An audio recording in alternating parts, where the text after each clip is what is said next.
Hey y'all, it's Sue. I was just going to show y'all some flowering winter plants that are great for bees, especially in the area where we're at in Georgia. I'm in zone 7, and this is a leatherleaf Mahonia, and it's pretty much an ugly plant, and you know, it's prickly, but it puts out these yellow spires of flowers.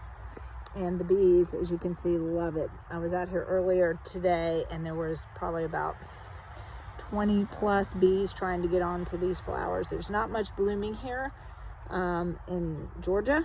Camellias are, but this is just a really good plant to have if you want to help the pollinators. I was going to show you real quick this Mahonia. The other one was called a leatherleaf. And this is called Soft Caress. It's developed by Southern Living because it's more of an attractive shrub. It gets the same bloom types. In here you can see there were little spires here.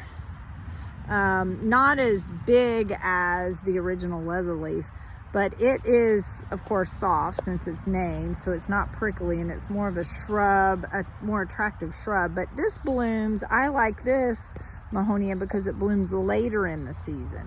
So usually around August, September, where again we end up in our zone, we don't have very good nectar sources. This will start blooming. This plant is a Pyrrhus temple bells. I don't know if I'm saying it correctly. My southernness is coming out. It's just starting to bloom, but it has almost like blueberry type flowers on it. And these have been here a couple of years. Well, we've been in this house for 3.5, and it's gotten so many buds right now. And I've got 3 of them, but this is another good one to have. They seem to like it, but they're not on it right now because they're not in bloom, but it's getting ready, starting to pop. Here is Daphne. I have 2 kinds here. This is a variegated. They're kind of a lemon yellow buds, and then they come out to this creamy white. Oh, they smell so good. And then I have one there and one over here, and the bees were on them earlier. This is not the variegated, and it's got kind of this raspberry bud, and then it goes into these really pretty pinkish white flowers. Just the scent is amazing. But this is Daphne. I wanted to show you a couple different camellias. This actually is the Camellia Sensai that's used for tea. It's blooming, very small blooms. What happened here was we warmed up after a cold snap, and a lot of these things bloomed or budded, and then we got down to really, really cold temperatures again. This is Helleborus. This bloomed earlier this year. I always like it because it usually does bloom mid to late January, and the bees go bonkers over it. It's all these tiny little blooms with, look at all that pollen in there. They were working on it earlier. We have storms coming in, so I think that's why they're not out as much, but I did have some here.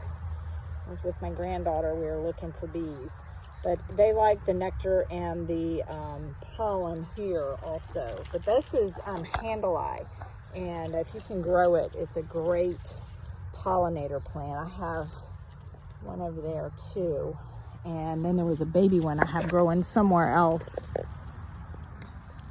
And being in the south, this right here is our standard winter bloom. This is a camellia. This is a I'm trying to read the sign what it is. It's Lady Vansitart, and this is it's supposed to be variegated, but I guess it just depends. Some of the blooms, these are really a fuchsia pink. The bees, this is a great pollen source for bees in winter, the stamens. Some of the buds in here look a little more variegated, so they're a little bit lighter, but it could just be because it's a younger one. Next to it, I've never seen the bees work on these, but these are the Edgeworthia. They again smell so good. Paper white is also what it's called.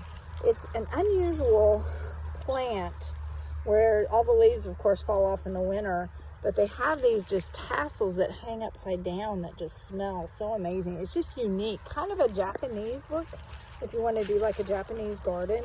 Kind of gives that. I don't know if I can get both of these in here.